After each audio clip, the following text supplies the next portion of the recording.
இந்த அண்ணாக்கு ஒரு முட்டை கிடைச்சிச்சு. அவர் புரிஞ்சுக்கினாங்க இது வந்து ஒரு வாத்து முட்டை தான். இந்த முட்டையை அவர் வீட்டுக்கு எடுத்துன்னு போய் ஒரு சூடான இடத்துல வச்சு அந்த வாத்து அந்த முட்டையிலேருந்து வெளியே வர வரைக்கும் அந்த ஹீட்லேயே வச்சுருந்தாங்க.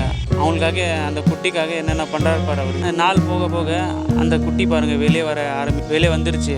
இவர் பாருங்களேன், அந்த குட்டியை வந்து தனியாக இருக்கும் அது நினைக்க கூடாதுன்னு ஒரு கண்ணாடி வந்து அட்டாச் பண்ணிடுறாரு. அதை பார்த்து அந்த வாத்து நினச்சிக்கிட்டோம் நான் மட்டும் இல்லை நிறைய இன்னும் இருக்காங்கன்னு. அதுக்கப்புறம் பொம்மை வாத்து வாங்கிட்டு வந்து அது வந்து சாப்பிட்ற மாதிரி சாப்பிடுது. அந்த குட்டியை பாருங்க, அந்த பொம்மை வாத்து தன்னோட அம்மா நினச்சிக்கின்னு அது என்ன செய்தோ அதுவும் அதே செய்து பார்த்து அதுவும் அப்படியே சாப்பிடுது. அவங்க கூட அப்படியே விளையாடுறது. அப்புறம் நாள் போக போக அந்த வாத்து பாருங்க இவ்வளோ பெருசாகிடுச்சு.